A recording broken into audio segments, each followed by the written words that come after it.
Přátelé, dneska přenáším rozhovor s Adele Obermajerovou. Mně si říká, že to určitě neskazím, to příjmení, až už je to tady. Adele je, s Adelkou, já říkám jako s Adelkou, vím, že máš radši ten tvar Adele, ono to je takový jako opravdu, že to k tobě sedí. Obojí může být. Obojí může být, tak děkuji. Jsme spolu teďka poslední čas sedávali v kruzích při výcviku facilitátora kruhu. Posledních 10 měsíců vlastně už to je takhle dlouhou dobu. Takže mě u Adelky oslovilo to téma jako té citlivosti a zároveň zranitelnosti, ale té síly, která vlastně z té vysoké citlivosti, by se dalo říct, nebo ze zvýšené citlivosti, která vlastně potom z toho vychází. A to bylo téma, se kterým vlastně já jsem ji oslovila s rozhovorem. Tak to je jenom jako takový úvod. A Adele, já tě možná poprosím, jestli by ses představila sama, protože to určitě uděláš mnohem líp než já. Tak já tě zdravím, Blani, zdravím všechny diváky a posluchače. Děkuji moc za pozvání sem. Představím se, jmenuji se Adele Obermajerová a jsem terapeutkou kraniosakrální biodynamiky.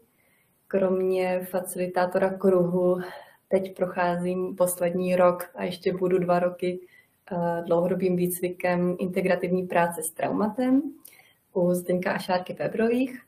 A mám za sebou vzdělání v oblasti jógy, tantry, vůbec té psychosomatické práce s tělem, ať už v pohybu nebo v tom laskavém dialogu. Mojí specializací je pánevní dno a pomáhám ženám skrze objevení pánevního dna zpomalit a objevit tu svoji jemnost, živost i sílu a možná si i redefinovat, co vlastně síla znamená a co i citlivost znamená a co nemusí znamenat. Takže já se na dnešní rozhovor moc těším. Nechám se překvapit, co se i sama dozvím, tak to vždycky funguje. Pokud bys souhlasila, mluvili jsme o tom, že můžeme udělat takové úvodní dosednutí spolu s diváky, s posluchači. Tak jaké by to bylo? Zvu vás k tomu, než přijde na to používání těch slov, si spolu dosednout v tichu. Najít pro svoje tělo možná nějakou příjemnou polohu.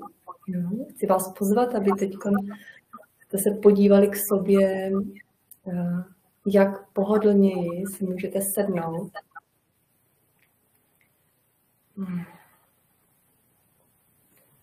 Co nejmenšího teď můžete udělat pro svoje tělo, aby se mu sedělo o kousek víc pohodlně. A někteří z vás možná instinktivně zavíráte oči a já přece jenom ještě nás všechny pozvu k tomu rozhlídnout se i fyzickýma očima tady po prostoru. Po prostoru, kde se zrovna nacházíte. A můžete objevit, jaké to je takovým měkkým pohledem, kdy i uvolníte ty svaly kolem očí. Jaké to je klouzat pomalu po tom prostoru a dát si na to čas.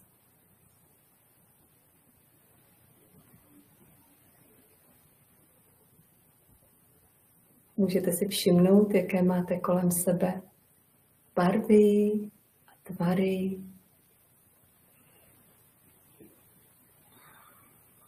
Jaké jsou kolem povrchy. Možná vzory na textilích.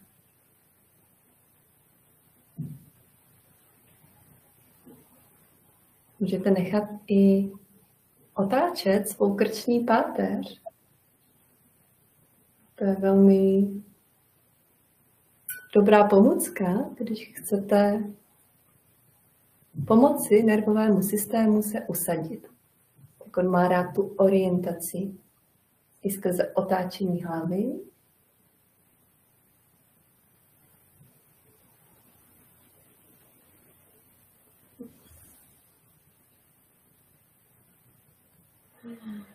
A možná můžete spočinout zrakem na nějakém předmětu, který se vám líbí.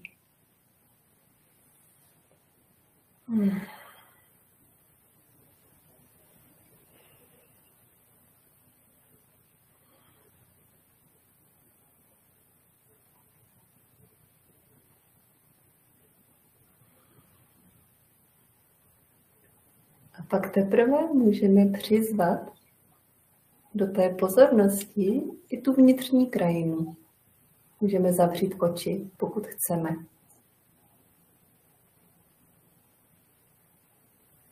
A všimnout si, jak na tu vnější orientaci reaguje naše tělo.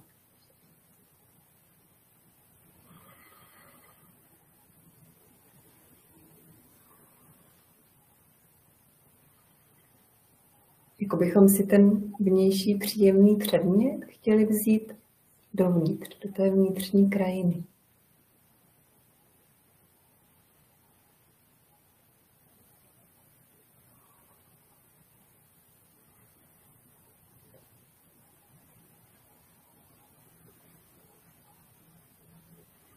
A jenom si všimneme, jak se zrovna teď má naše fyzické tělo.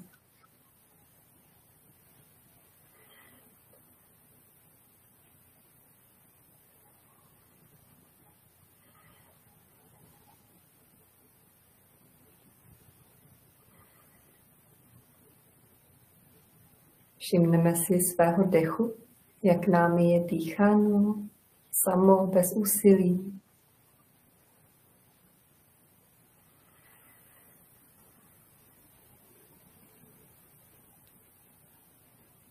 Bez jakékoliv představy, jak by ten dech nebo tělo mělo zrovna teď být.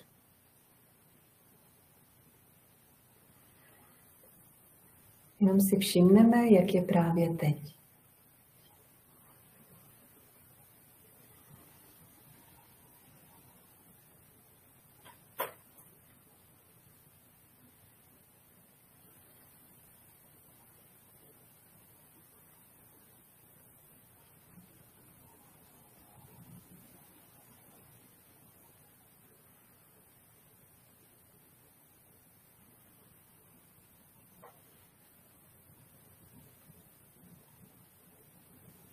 Zkusíme ten pocit z toho příjemného předmětu venku přenést do toho vnitřního světa, aby se tam zabydlel v nějakém místě v těle. Které místo právě teď vnímáme, že je v něm pohodlí, kde to teče, kde je prostor.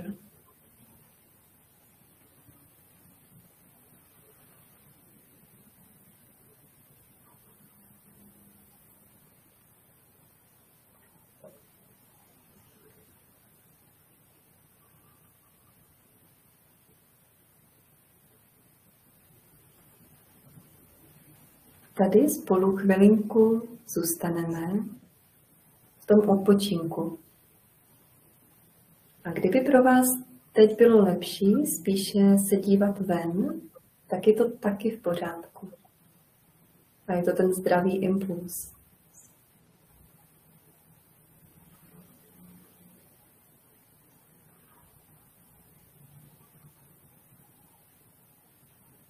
A můžete si s tím hrát i v průběhu našeho rozhovoru. Chvilinku mít pozornost v tom vnějším prostředí, u něčeho příjemného a chvilinku v té vnitřní krajině, u toho zdrojového místa.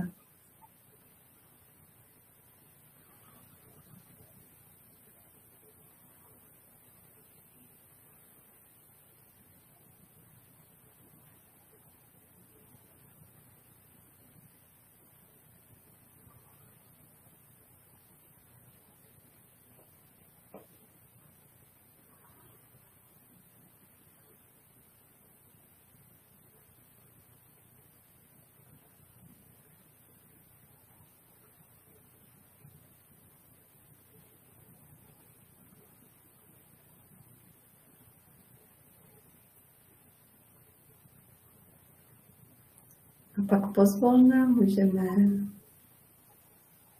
si opět uvědomit naše fyzické tělo jako celek. Možná pohýbat jeho periferiemi, špičkami prstů, u rukou i u nohou. Prohloubit nádech a prohloubit výdech.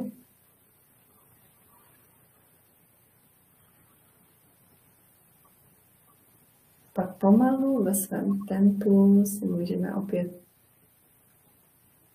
vrátit i do toho společného sociálního prostoru teď spolu, tady v tom rozhovoru, a otevřít si oči, možná se protáhnout. Tak. Děkuji. Děkuji za krásné naladění.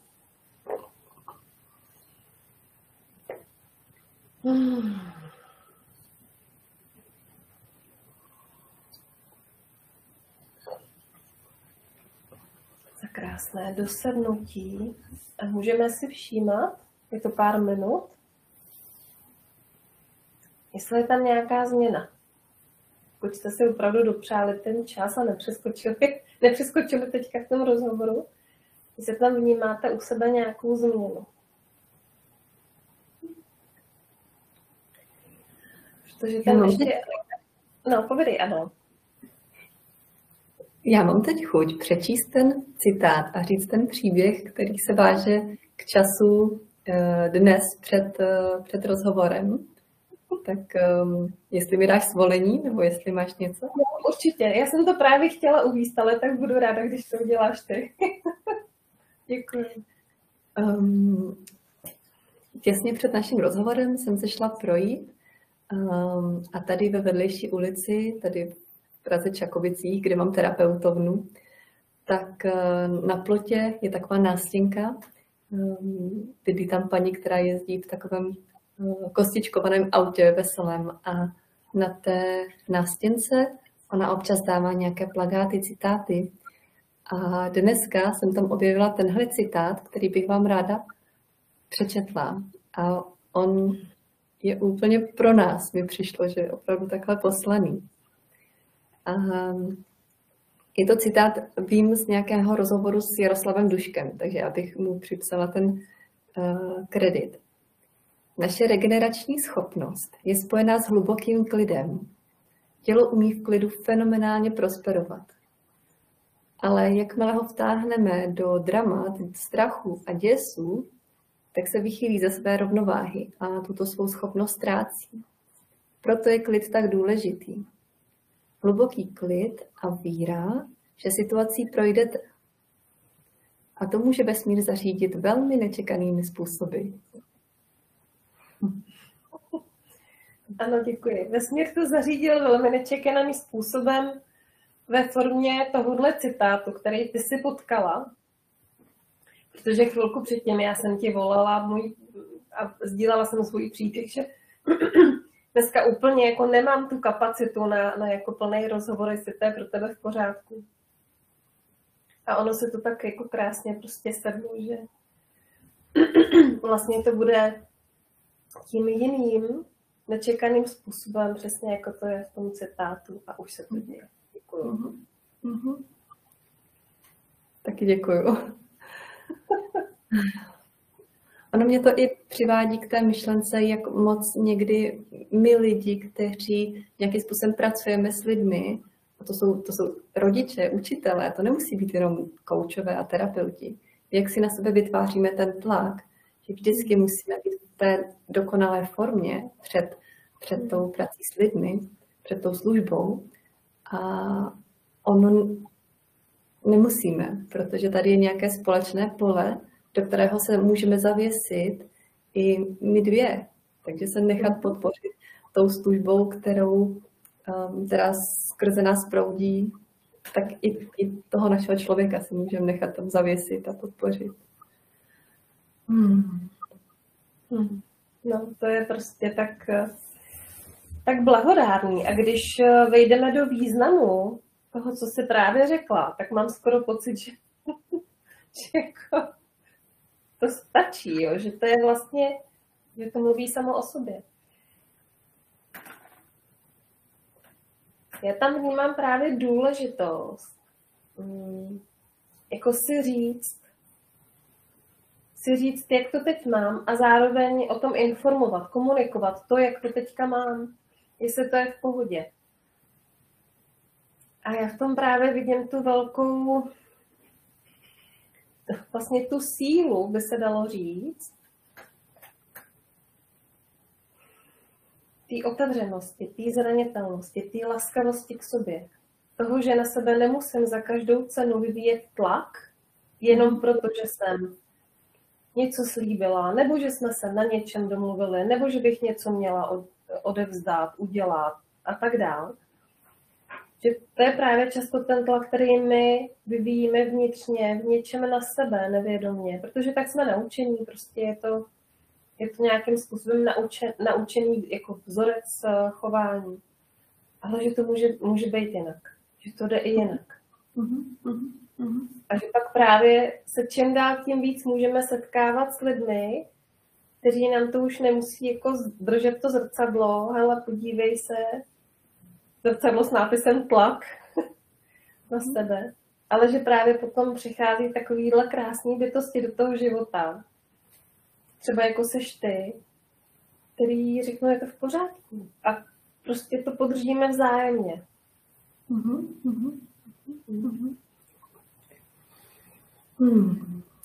Přemýšlím, z jakého úhlu to teď uchopit.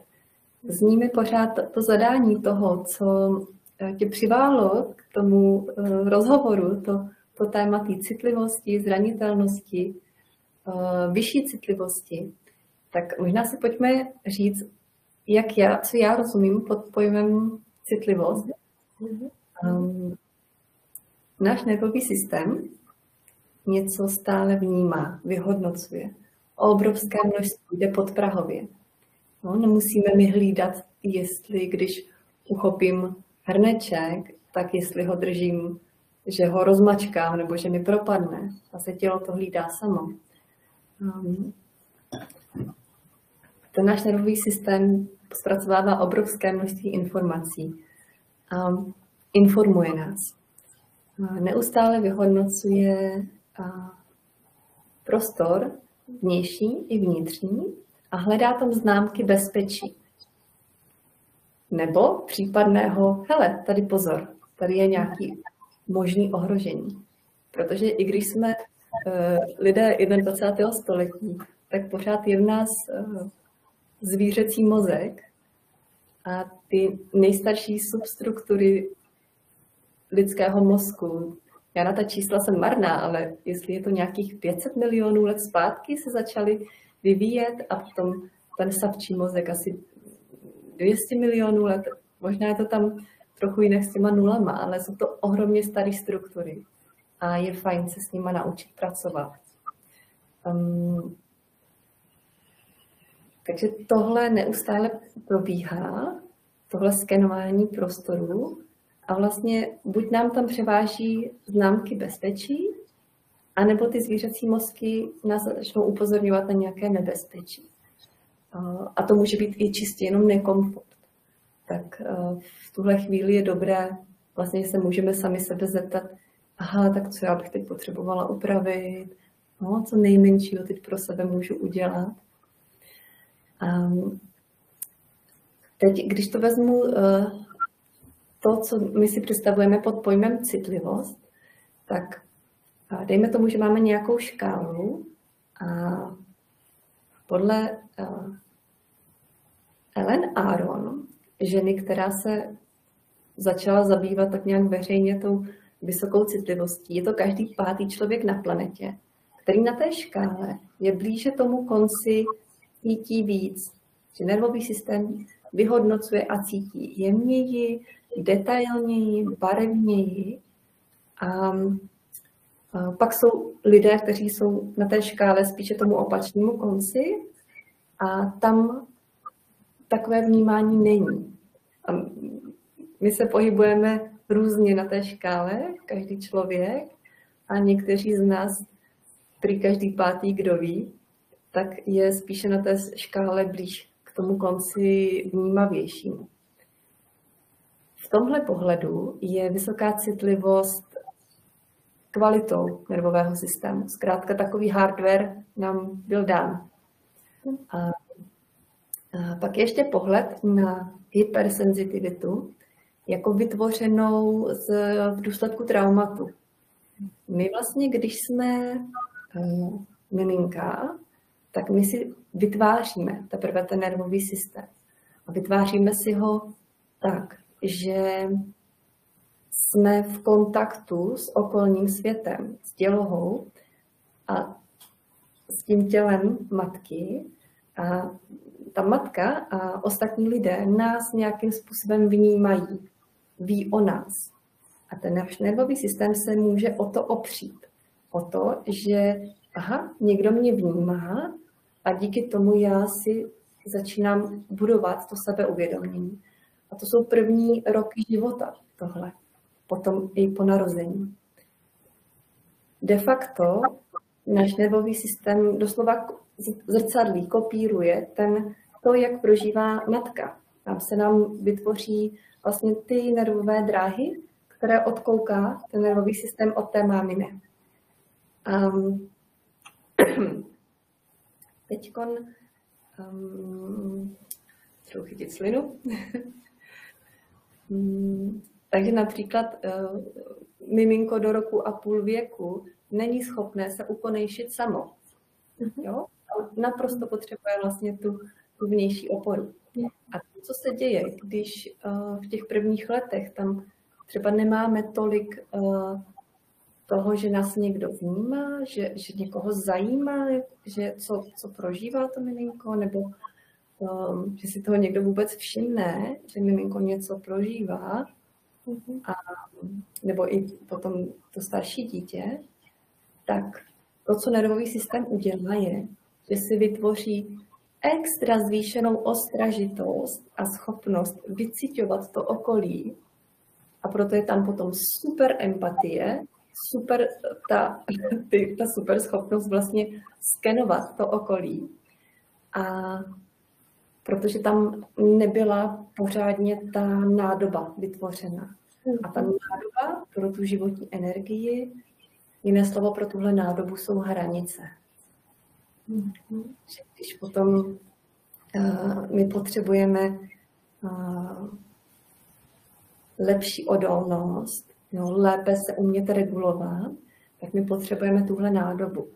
Proto ta práce s hranicemi, s touhle nádobou, s tím moci se opřít o něco, je velmi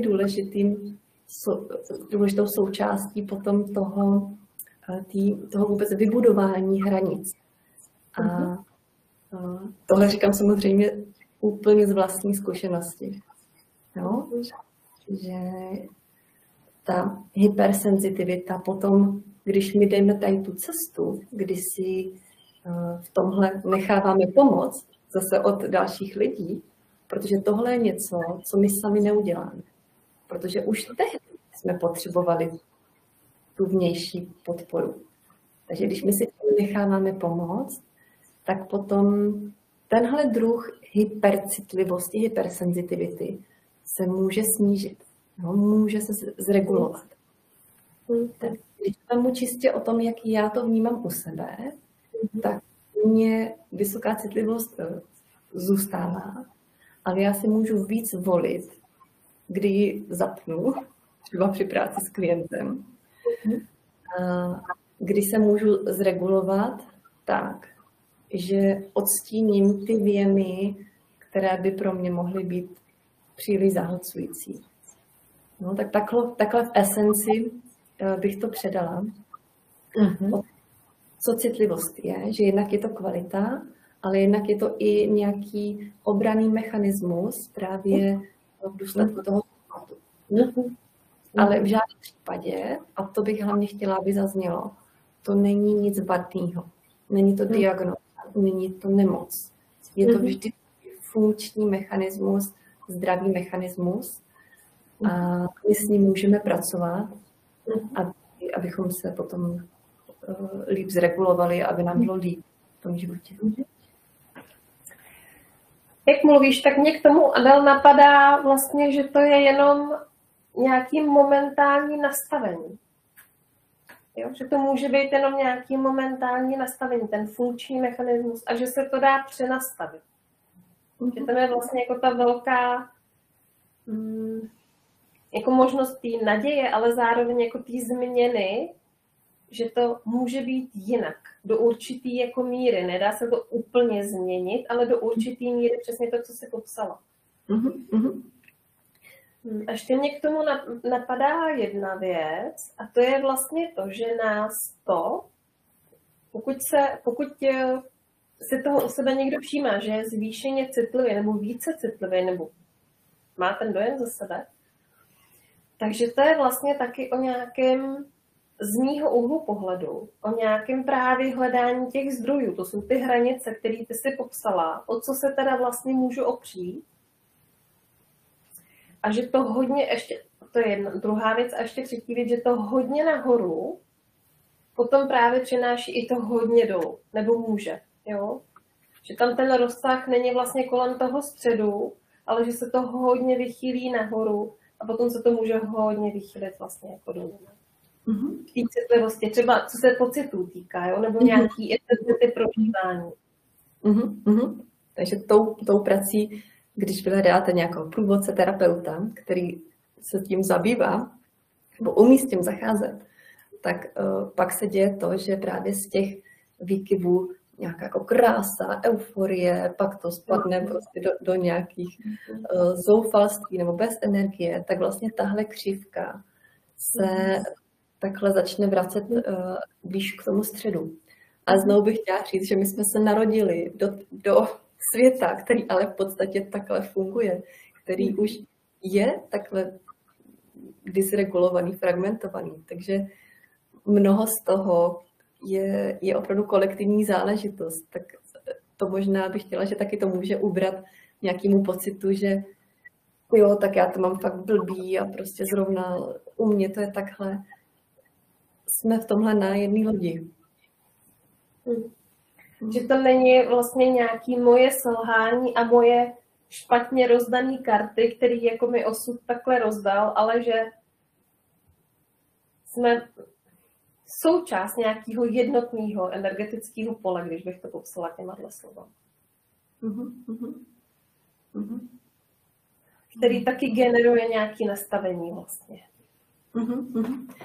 A my jsme v období, kdy pro mě vlastně to, co vnímám, a teď já jsem bývala ještě hodně v kontaktu třeba se zahraničními autory, lektory a komunitami, kteří vlastně jdou nějakou touhle cestou toho, nerada to používám, ale toho vědomého života, toho uzdravení nějakých těch dysfunkčních nastavení. A vlastně přijde mi, že nikdy dřív tady na světě nebylo tolik takové množství, taková masa vlastně lidí, kteří si to uvědomují, že ta společnost je ve fázi vlastně traumatizované a že je potřeba to posunout na tu další úroveň té informované společnosti a později i trauma preventující společnosti.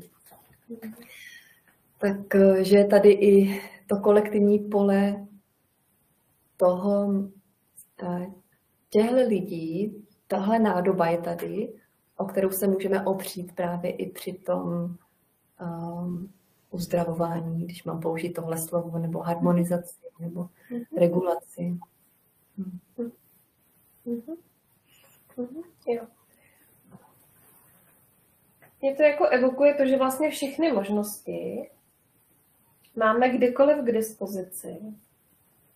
A teď bych řekla, že jich je jako ještě mnohem víc. Mnohem víc právě těch hojivých možností, průvodců, lidí, kteří jsou s tím nějakým způsobem seznámeni.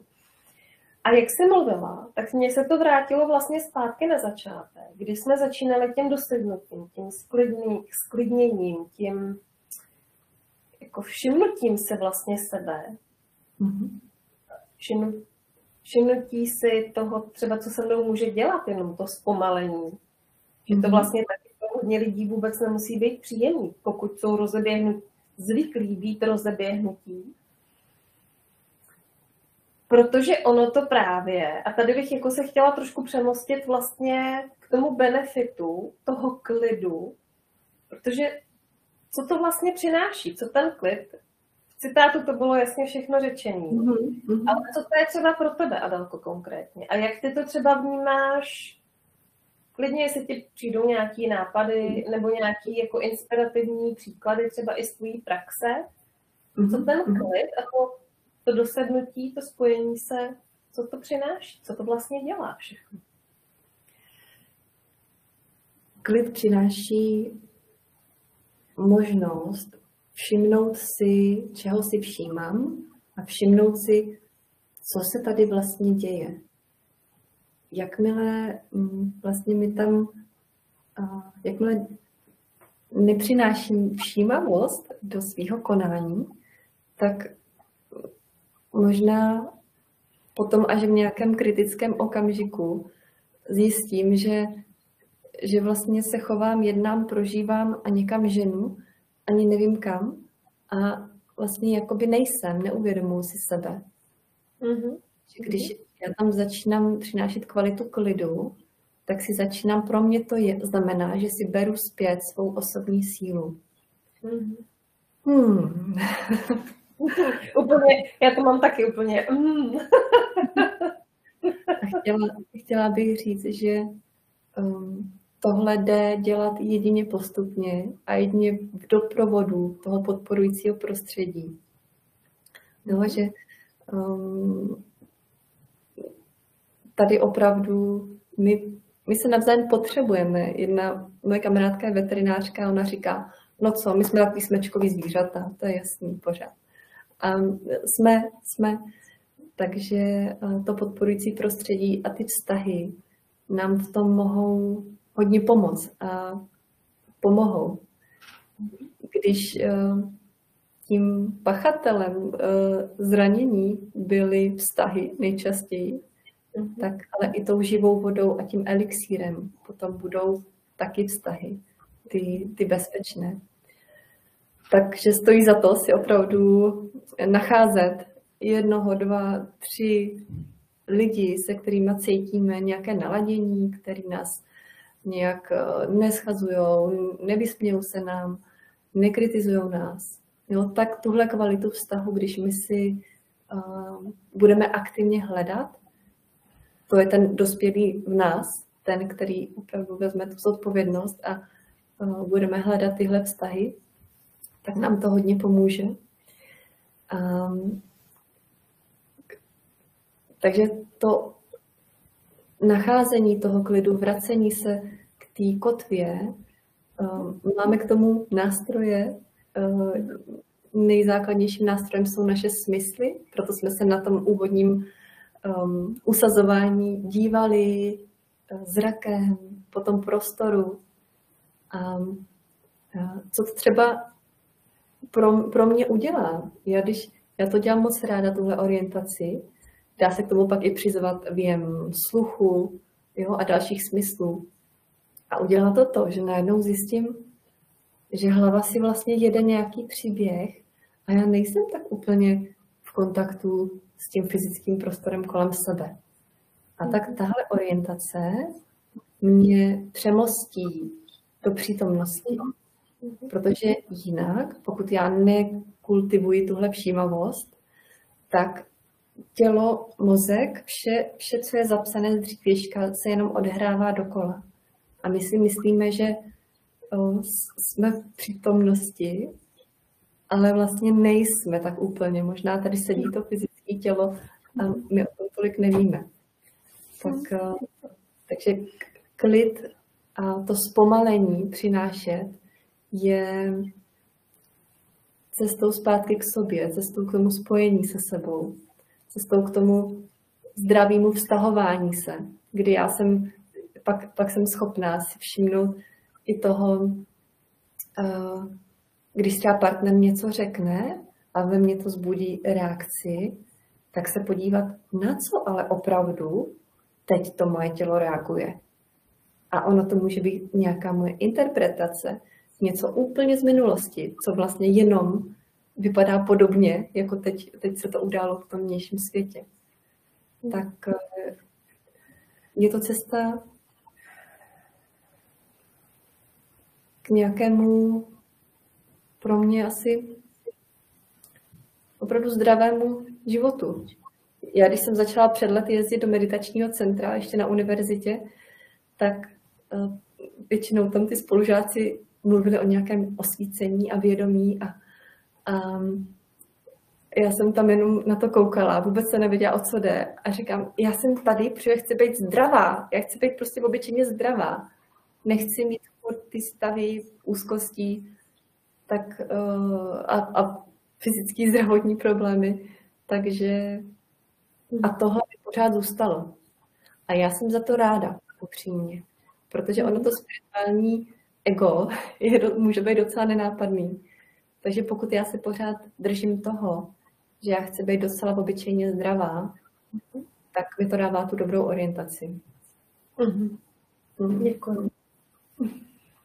Děkuju. Mně to přijde krásný motiv, jo. A někdo může prostě chtít jenom být v pohodě. Někdo může prostě jenom chtít jako mít hezký vztahy. Nebo. Ta jednoduchost tam je vlastně obsažená. Jo, jakože to není o žádných velkých věcech a člověk může mít nějaký prožitky, ale to, co je pořád důležitý, je vlastně to tady a teď. To tady a teď. Být jako v tom kontaktu plným. Ty používáš krásně jako výraz všímavost a já třeba mám ráda, jako dělá pozornost k tomu, ono to je vlastně jedno, pořád mluvíme o tom stejném. O tom přítomném kontaktu se sebou. Nejenom s tím fyzickým tělem, ale i s tím vnitřním světem, který vlastně není vidět. A to je to, co nás nikdo neučil a neučí paradoxně jako doteď se to moc neučí. Přitom je to tak zásadní. A když teďka já se vrátím jako zpátky ještě k té jako zvýšení citlivosti, tak vlastně jenom bych tam chtěla jako označit a vsadit, že ty si popsala ten proces, co se může teďka dít díky tomu sklidnění, zpomalení, všímání si sebe, propojování se se sebou. To právě může být ten prostředek pro to jako zmenšení toho výkyvu při té zvýšené citlivosti. A ještě bych to chtěla položit v reakci na to jednu věc. Pamatuj si prosím tě myšlenku.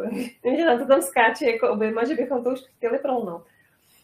Že pro někoho třeba vlastně pokud odchází vztahu, tak nemusí být hnedka to, že se jako vrhne do nějakých dalších vztahů hnedka cesta.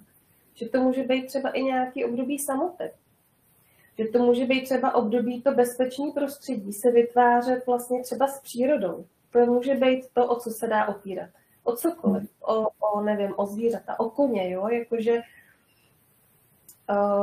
ale že vlastně to je to hojivý. Tak jenom bych to chtěla jako doplnit ještě, že to může být pestrý, že to určitě není o tom, že hned někoho Ježíš musíme jako vyhledat, ale ono si to samo řekne, ono nás to samo vlastně zve, co bychom teď jako i potřebovali. Takže být všímavý i vlastně k tomu svýmu, kam nás to zve a co teďka potřebujeme. Já děkuju, že jsi to takhle označila a doplnila, protože si uvědomuji, že jsem použila slovo vztahy a vztahování se, ale nemyslela jsem tím jenom romantický partnerský vztah, myslela jsem jakýkoliv vztah a je to velmi na místě to označit, že ten kontakt a vztah může být se sebou, s přírodou, se zvířaty. Že si toho začneme všímat.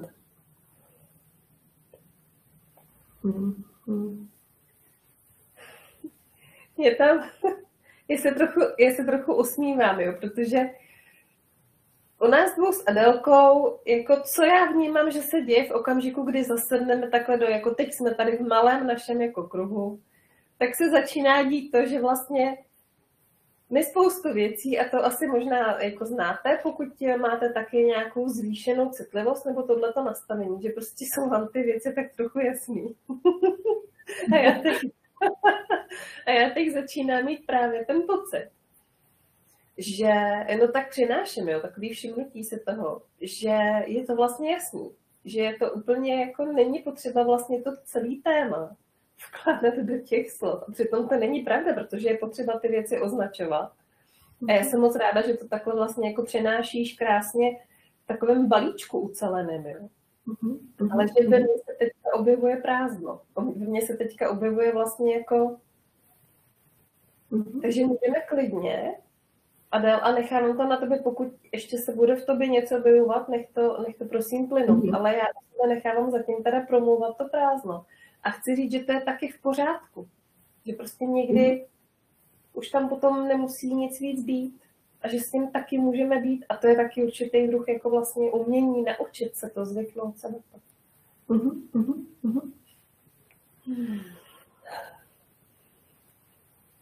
Když jsme si řekli, že budeme točit rozhovor o citlivosti a vnitřní moudrosti, tak mě hned tam přišla taková moje část, která je ten rarášek, jo? Že jsem zašla mít chuť jako nebejt jako v té vážné moudrosti.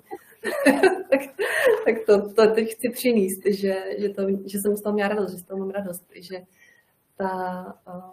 někdy je fajn promluvit přirozeně z té hloubky, té moudrosti, nebo vážnosti, ale je dobrý si i trochu hlídat, jestli, kdy naposledy jsme se fakt od srdce zasmáli, kdy jsme dělali něco jen tak, kdy jsme si zatancovali, zaspívali, kdy opravdu děláme ty příjemné věci jen tak. Tak to mi teď přišlo. Je to hezky. Já bych to zase označila za jeden ze zdrojů, jo. Vlastně za jeden i z nástrojů, jakým způsobem zase se propojovat víc se sebou. No.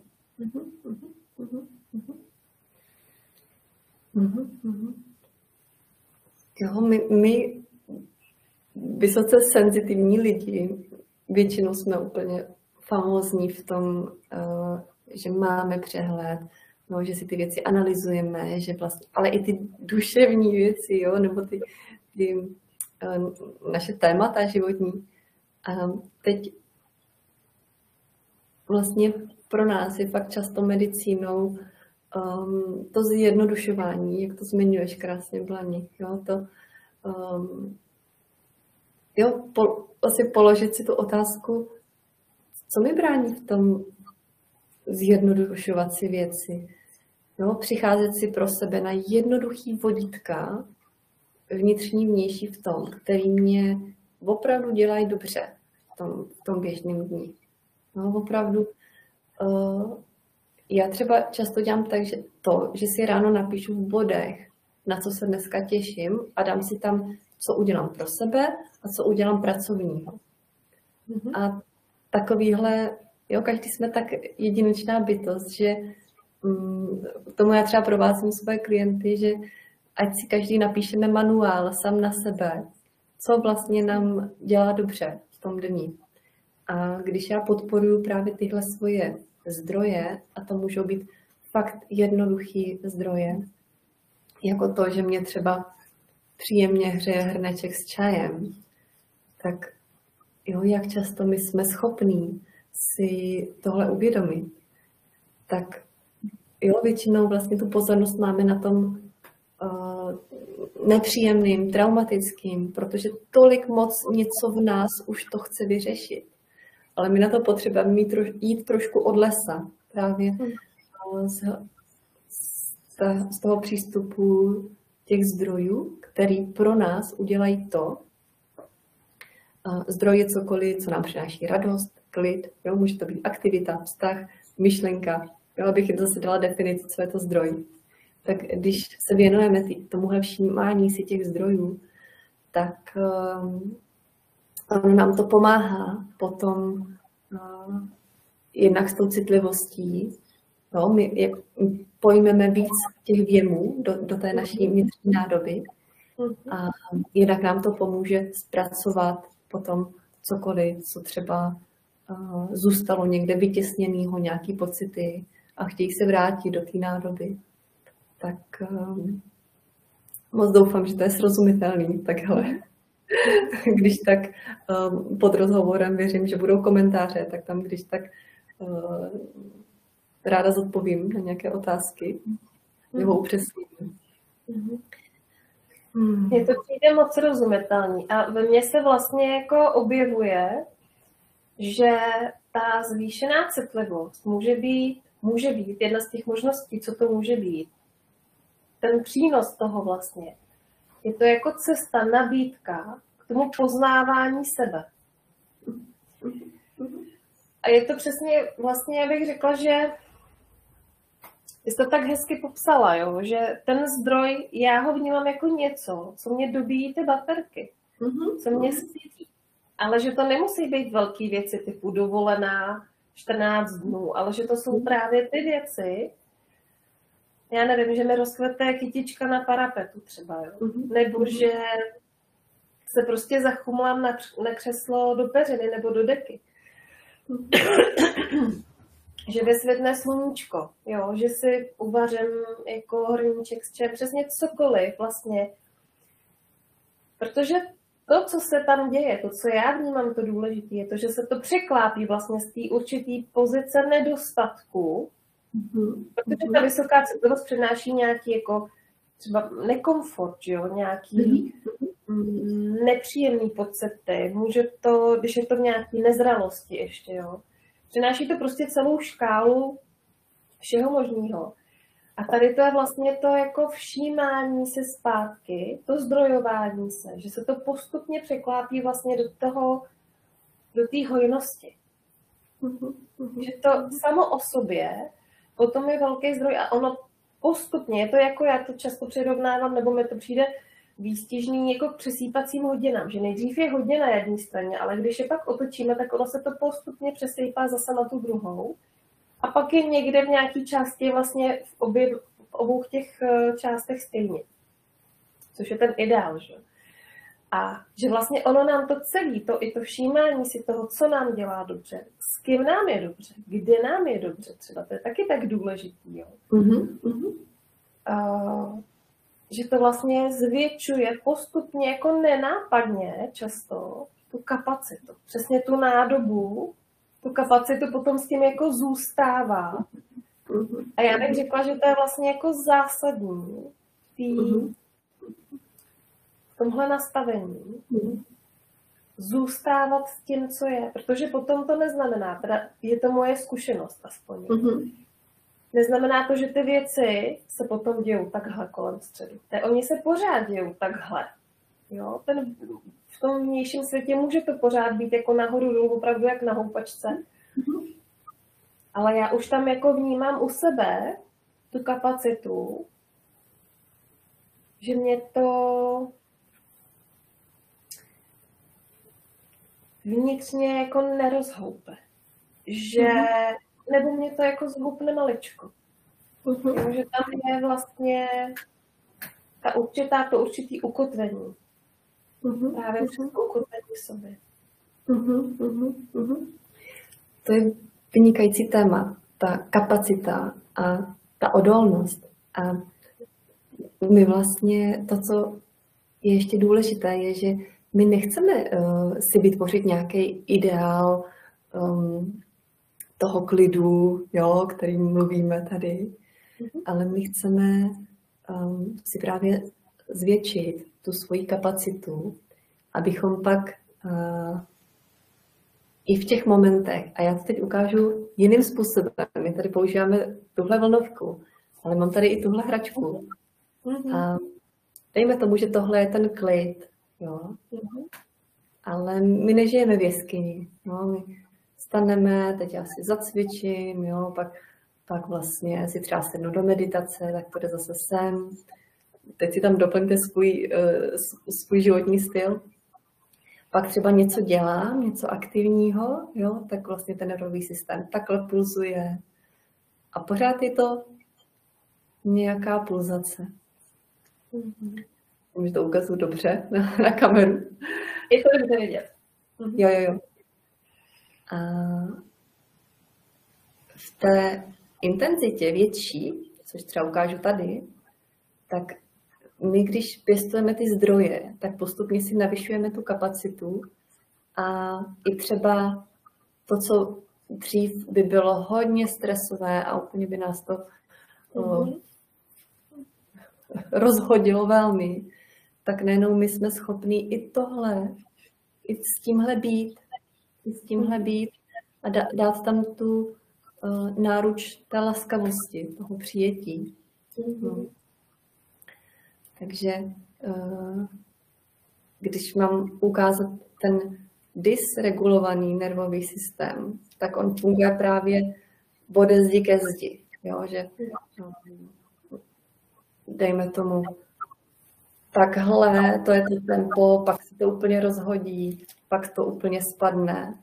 No, můžete vnímat, jaký to je vlastně se na to dívat, jenom na tu pulzaci. A potom vlastně, když začnu se tomu věnovat, tomu, že postupně si buduju ty svoje zdroje, že se nechávám provázet, tak se to takhle může hezky vracet do této přirozené pulzace. Takže my tam pořád máme chvíle, kdy je tam ta intenzita, aktivita, pak to sklidnění. Ale pro ten náš nervový systém už je komfortnější zůstávat i s tou intenzitou. A potom i s tím klidem, protože někdy i ten klid je nejdřív nedostupný. Tak i to je v pořádku. Měla jsem klientku, která začala chodit na kraniosakrální biodynamiku a říkala, nesnáším relaxační hudbu. Prostě jako to mě úplně vytáčí. A nikdy by si nesedla do meditace na minutu. A já říkám, to je v pořádku, to kranio vám s tím pomůže.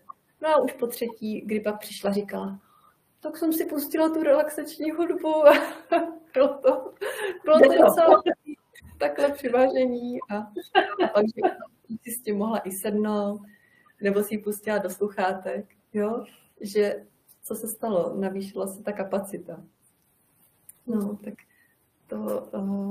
to jsou taky malé, velké věci, které jsou fakt ale velký pro nás, tyhle úspěchy. Jo, a to je ta síla. To je vlastně jako ta síla, kterou já vnímám. Možná ještě třeba ty to popíšeš nějak jinak s jinými slovy. Nebo úplně z jiného úhlu pohledu. Ale já vnímám, že to je právě ta obrovská síla, kterou my v sobě máme. A my se vlastně jenom takhle. Když jsme byli malí, tak jsme se učili a naučili chodit. Když se chceme naučit jezdit na kole, tak to nějakou dobu trvá, než třeba vůbec nasedneme, než potom jsme schopní chvilku jet a nemuset jako sundat, že jo, nohy teda dolů, než člověk, já nevím, se zvykne brzdit a zatáčet a jezdit přes kameny.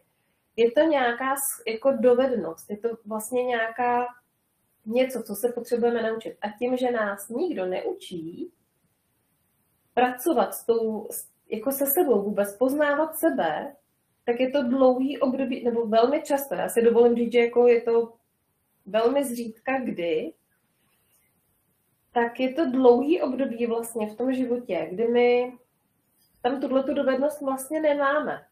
Moc ji nemáme od koho jako nasát, jo. Pokud třeba už děti nechodí na jogu nebo doma necvičí a tak dále. Mluvím o nějaké jako většinové společnosti. A vlastně z toho klidu a vlastně tady z toho kontaktu se sebou, z toho pravdivého, tam potom ale přichází to hojení a s hojením přicházejí jako různé věci, které tam jsou právě pod tím kobercem zametený. A to právě jde ruku v ruce potom s tou kapacitou, kdy my jsme schopní s tím být. Takže proto tam není na to z mýho úhlu pohledu žádný jednoduchý, jednoznačný návod. Každý si tu cestičku pomalinku prostě objevujeme, pomaleji nebo rychleji, u každého je to trošku jiný. A učíme se s tím zacházet. Takže bych řekla jenom, jako, že je důležitý, že všechno je v pořádku, ale že to je ta obrovská síla, která potom z toho jde a která nás taky zároveň, i když není vidět, která nás zároveň jako podporuje neustále. A o to se taky můžeme opřít, když už ne upřít, ale opřít. Když už jsme s ním potom jako vlastně v kontaktu.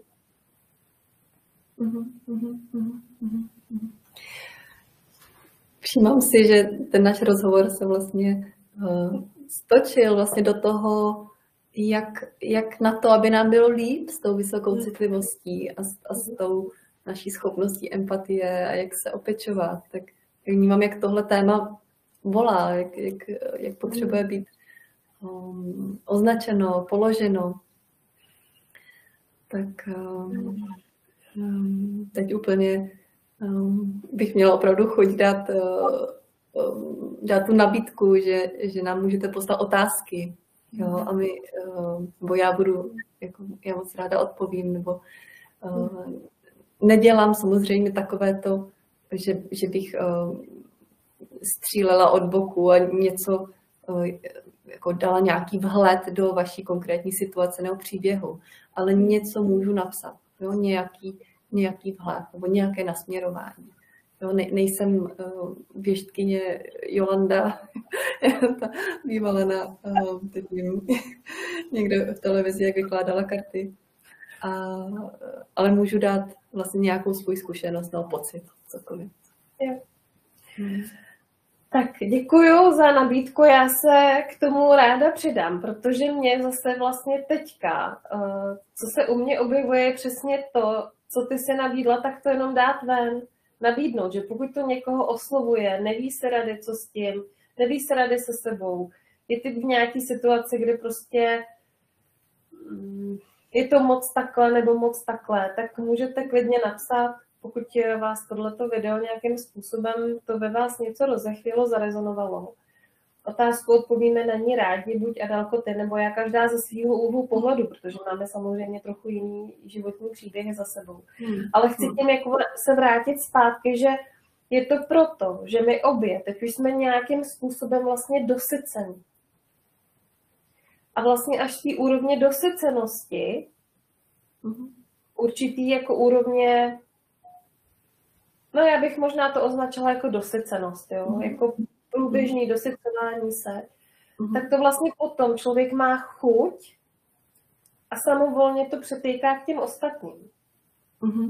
Jo? Že to je další věc vlastně jako si u sebe všímat, kdy jako pracovat i s tou, a to je zase jako další téma ještě vlastně, jo, kdy pracovat jako s svojí energetickou hranicí. Ono to s věkem u žen se totiž velmi výrazně mění. Ještě to souvisí potom, jestli tam je teda role maminky, nebo jaký životní situace se vlastně nacházíme. Ale že to je vlastně taky důležitý, že ta kapacita se hůř, proto mluvíme i o těch zdrojích, protože ta kapacita vlastně jako je hůř dosažitelná, i třeba pokud jsme dlouhodobě unavený, vyčerpaný. Nemáme na sebe ten prostor. Jo. Že mě u tohohle přijde, vidím, že souhlasně kýveš, Adel, že mě u toho vždycky, ale je to můj příběh, moje zkušenost. Jo. Já jsem si tím sama jako několikrát prošla, kdy mě opravdu přijde u toho výstižní takový to, jak se říká v letadle, nejdřív nasaďte masku sobě a potom můžete prostě ji nasadit dětem a tak dále. V okamžiku, kdy vy budete v bezvědomí, tak už nikomu nepomůžete. Jo. Takže mně vlastně přijde výstižný a no, jestli tě k tomu něco přichází, tak předávám ti slovo. Dám ti mluvící předmět, Adelko. To je velmi podstatná věc. My citliví lidi jsme úplně experti na pomáhání a pečování o druhý. Takže tady to je opravdu něco k zarámování, kdy pokud my si teprve budujeme tu vlastní nádobu, ty vlastní energie a ty hranice, tak a prosím vás, já jsem pořád na cestě. Já bych řekla, že jsem, nevím, ještě jako docela na začátku té cesty. Pořád se těším na to, jak to bude v dalších letech lepší. tak vlastně my si kolikrát ani nevšimneme, že už jsme za čarou, že už vlastně jsme zahlcený. A to není nic špatného, protože někdy to, že jsme překročili tu hranici, zjistíme až za ní, tak prostě se jenom vrátíme a zase si budujeme tu zkušenost. A někdy my opravdu nemůžeme dát na to, co cítíme. A teď prosím upřesním, jak to myslím. Nemůžeme dát na to, co jsme zvyklí cítit a prožívat, ale potřebujeme se trošku taky zapojit tu naši kritickou mysl a to vzdělání, tohle, co my si tady teď sdílíme. A říct si, dobře, tak já budu dělat ty věci ve světě a pečovat, a to je jedno, jestli o práci nebo o děti, tak já to budu dělat jenom na nějakých 80%. A pak možná zjistím, že stejně ty klienti dostávají 160, ale už to není těch 200, co jsem jim dávala třeba. Takže já vlastně si to domluvím s tím inženýrem v té mý hlavě. Ale pojďme to vyzkoušet. Na půl roku budeme dělat jenom 80% věcí během dne, než jsme byli zvyklí. A schválně co to udělá. Jo? Schválně prostě si to pojďme vyzkoušet. A ten inženýr řekne, jo, to jsem ochotnej vyzkoušet. Jestli to bude mít nějaký přínosy pro tebe, jestli se třeba něco nebude hroutit. Jo? A teď my uděláme tady tu dohodu a on nám to jakoby povolí, ten vnitřní inženýr. Takže je to velmi, velmi relevantní téma s tím vztahováním a pomáháním druhým. Podle statistik prý většina vysoce citlivých jsou spíše introverti. Já se považuji za spíš extroverta, takže asi jsem výjimka, ale pořád platí, že u mě třeba takových 30% času opravdu potřebuju tu zdravou samotu. Ne tu osamělost, ale tu zdravou samotu, abych se dočerpala do byla. A možná každý z vás si můžete navnímat, kolik toho času jenom pro sebe potřebujete. Možná u vás to bude 50%, 60%. Jo, záleží, jak moc je tam ta introverze, extraverze. My tam jsme každý na nějaké škále. No, není to buď a nebo. A u žen se to také mění v průběhu měsíčního cyklu. Takže to ještě dodat k tomu tématu zase zdrojování versus ta péče o druhé. Díky. A mně se ještě objevuje jedna věc. A já už to začínám jako smát, jo, protože jsme si říkali, to bude tak asi jako na hodinku, no, potom už tak jako a dlouho ty jsi se ptala na začátku, jako bude to tak dlouhý rozhovor, jako dělá Jaroslav Dušťák, nebo jestli to tak bude dlouhý. Myslím, že se k tomu, že bychom neměli problém vlastně takhle dlouhý rozhovor udělat. Ale mě u toho ještě napadá jedna věc, jsi teďka mluvila i o tom zapojení nějaký ty racionální naší části, což je vlastně jako hodně důležitý, to jsme vlastně vůbec neoznačili. Že ono, já to vnímám právě, že ta zvýšená citlivost právě je často u lidí, nebo je to moje zkušenost, jo, možná máš jinou a budu ráda, když to pak třeba ještě ze svého úhlu pohledu nějakým způsobem vložíš.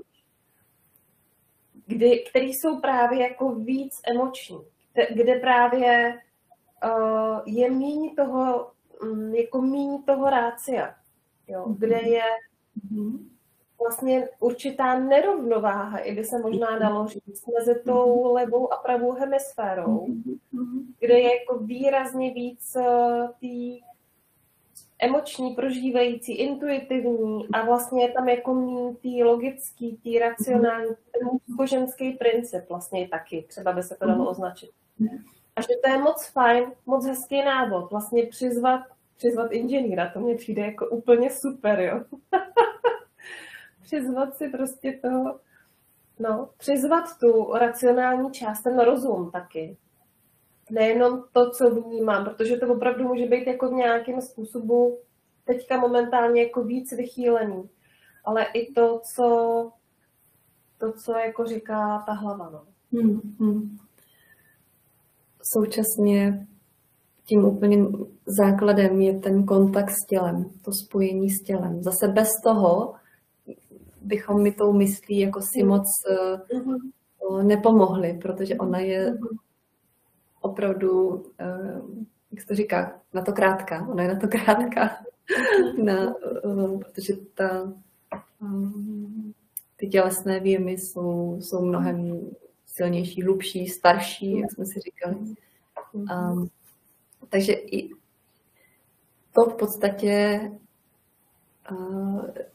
a zase mluvím z vlastní zkušenosti, kdy při té vysoké citlivosti my můžeme zažívat to, že na jednu stranu strašně prožíváme, je tam až taková emoční reaktivita, že vlastně jenom reagujeme, že toho je strašně moc a tak jako tu jedinou strategii, kterou má ten nervový systém nejdřív, je pak to vypnout a odpojit to cítění, protože to je tak zahlcující. Takže potom my se můžeme pohybovat mezi tím, že buď cítím strašně moc, anebo jsem vypnutá a necítím nic. Takže zase skrze tu práci s tělem, to uvědomování si, pozvolna, postupně, opravdu všechno musí být postupně, tak se i tohle vyvažuje. Snižuje se ta reaktivita a pomalu my začínáme cítit, ale opravdově cítit. Jo, to mě opravdu fascinuje u sebe, ty poslední rok, že zkoumám, co z mýho cítění je takový klidný, opravdový. Jo, a většinou to není nijak intenzivní, nijak výrazný. A tohle já u sebe jsem se naučila rozeznávat, jo, to je to moje zdravé cítění, prožívání. Jo, že zase vracíme dohromady a zpátky ten náš celek, který je tělo, emoce a mysl. A někde na pozadí toho všeho si představuju to srdce zářící nebo nějaký ten vnitřní zdroj, ale teď nevím, jak moc můžeme znít spirituálně nebo nemůžeme. Tak to je, jak já si to představuju. Každý máme fakt svůj způsob uchopování zkušeností. Řekla bych, že můžeme znít spirituálně tak, jak sami chceme, že to je úplně v pořádku, protože co si budeme povídat, prostě je to tak, jako jsme součást tady. Jo. Děkuju. Mně by se úplně teď cítím, jako, že se to tak hezky naplnilo, propojilo, že se to řeklo poměrně jako ze všech stran. Prosím, ještě jako pozvi nás na nějaké tvoje webové stránky, nebo kde tě můžou třeba jako lidi potkat, kontaktovat a tak dále. Tak můžete mě najít na Facebooku pod profilem Adéla Obermajerová, anebo takhle adelaobermajerová.cz jsou moje webové stránky.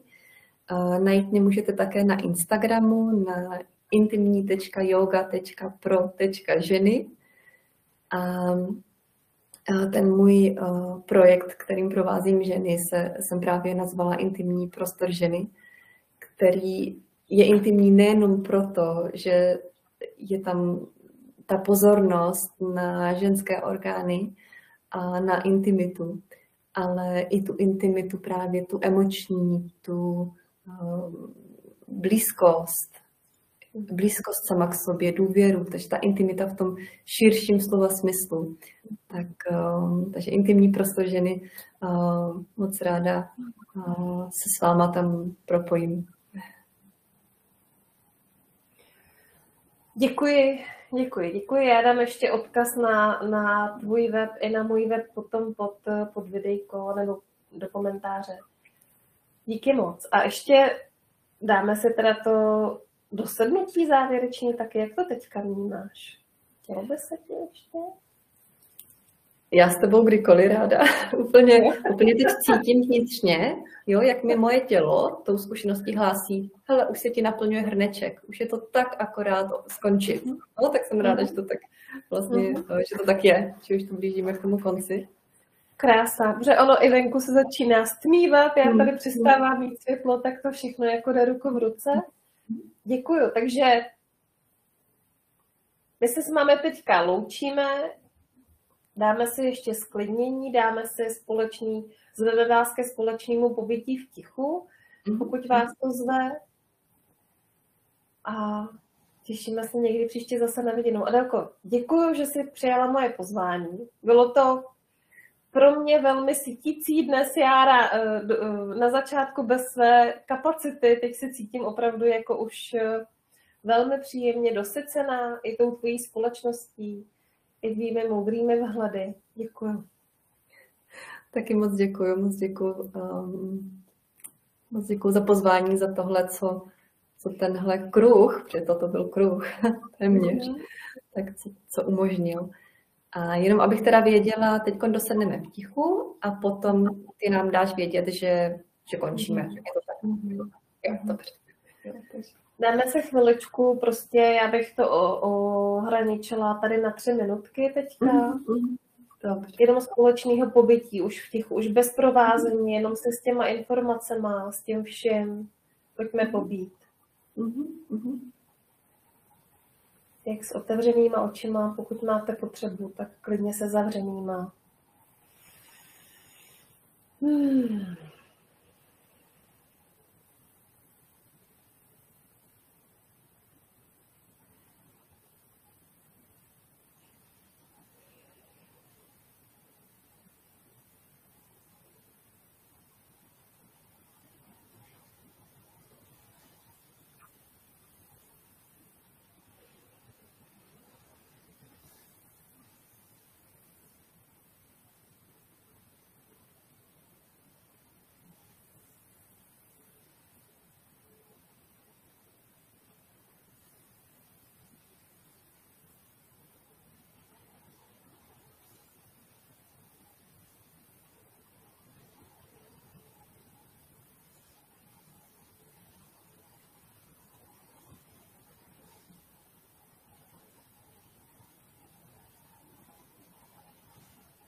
Tak a tuhle kvalitu máme vždycky k dispozici.